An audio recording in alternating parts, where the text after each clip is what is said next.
I love champagne too, so it's like, and I start my vacation today. Happy vacation! Do you need something to sit into? No. No. This is gonna work out.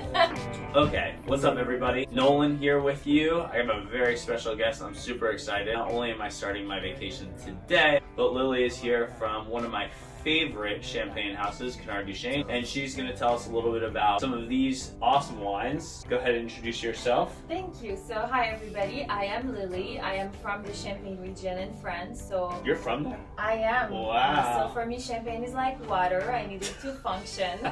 And I'm lucky enough to represent Canard-Duchêne champagne, the champagne that has been around since 1868. So it is a historical brand and it is one of the most consumed champagne brand in France. We open a bottle every 15 seconds. That's unbelievable. And I think the story behind it is quite unbelievable too. You were telling me there was some sort of love story that has to do with it, so maybe you can tell the audience sort of a little bit about that. That's my favorite part. I'm a romantic. Canard-Duchêne started with a love story. The meeting of Victor Canard and Léonie Duchêne. So Victor Canard was a barrel maker and Léonie Duchêne was the vineyard owner. She was taking care of her vineyard. She was very avant-garde because she was actually the winemaker because her father passed along the property to her. And in 1860, she met Victor, who was coming to try and sell her some barrels. They madly fell in love, they got married, and decided to start the House of Champagne in 1868. So it's like progressive in terms of in the 1800s, a woman being in such a role that she was in as a winemaker. Absolutely, that was very avant-garde for the time. And after that too, bear in mind, champagne was always very women-driven. All the men were going to war and the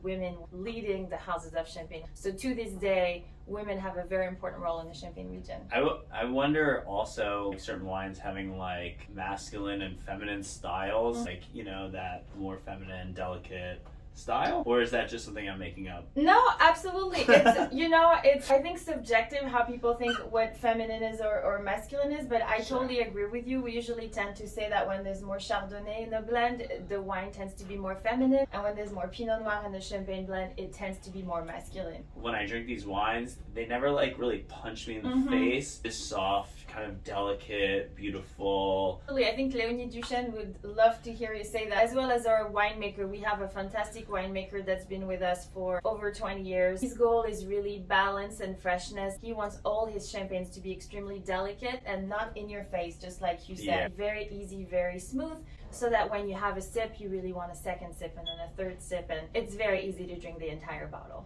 Okay, so let's get into it. You can open one, I'll open one. So she doesn't open it with much sound either. I've been doing this since I was 2. Yeah.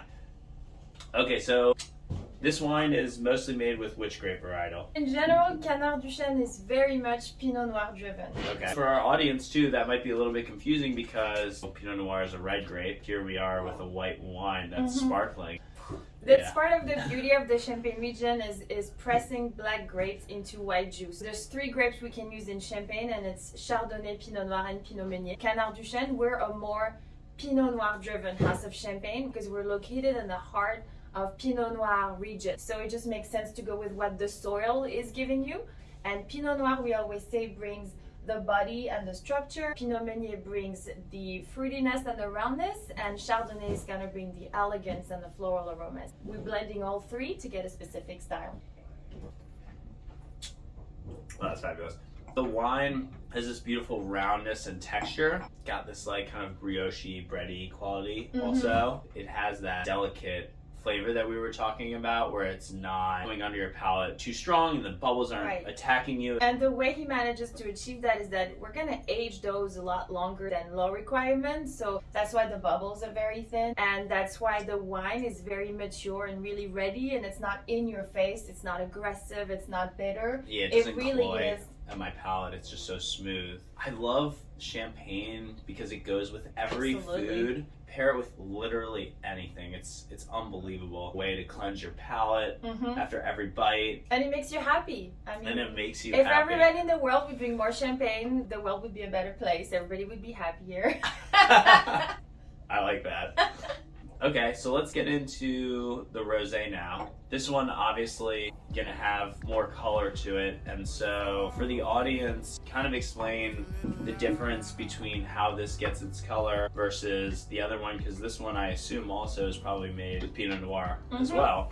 Absolutely. So you do have the 3 grapes as well in the rosé: Pinot Noir, Pinot Meunier, Chardonnay, also a majority of Pinot Noir. What's different here is that we're gonna let the skin of the Pinot Noir macerate in the juice to color the wine, or you can add still red wine to the blend to make it a rosé. Those are the 2 techniques you can use to make a rosé champagne. We decided to add a little bit of red wine to the blend, so it's red wine from the Champagne region and it's Pinot Noir. And we add just a little bit. You can see the color is very subtle, very delicate. It's like salmon hue. It's not bright pink, and that's because we don't want to overpower the champagne with too much red wine. We still want it to taste fresh and crisp and delicate. Personally, I go for rosé champagne because it has those kind of more fruit notes in them as well. You get the strawberry, you get the like light raspberry, and kind of that whole thing, and it creates an even added layer to the wine. And it's probably even more versatile than white champagne, because you can really drink rosé champagne with everything, even with spicy food, even with desserts, even with nothing. Even with nothing. This is the first sip of the day and it tastes amazing. Yeah. It's a great morning.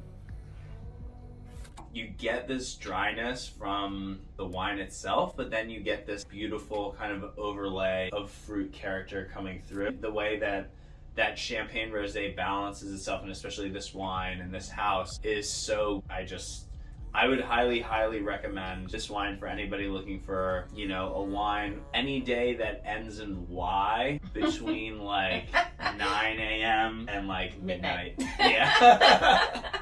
Exactly. Yeah, if you smell this champagne, to me, it's like a basket of fresh red fruit. It just makes me want to take a sip right away. Yeah, I mean, well, thanks so much for tuning in. These are Canard-Duchêne champagnes. They are fantastic. We got rubber duckies that match. Be sure to come in, check them out. You can see these wines on our As Seen on YouTube section in our store just below the Washington Post wines. Thanks so much, Lily, for coming in. Thank you so much for having me. Have a great day, everybody. Thank you. Cheers. Cheers.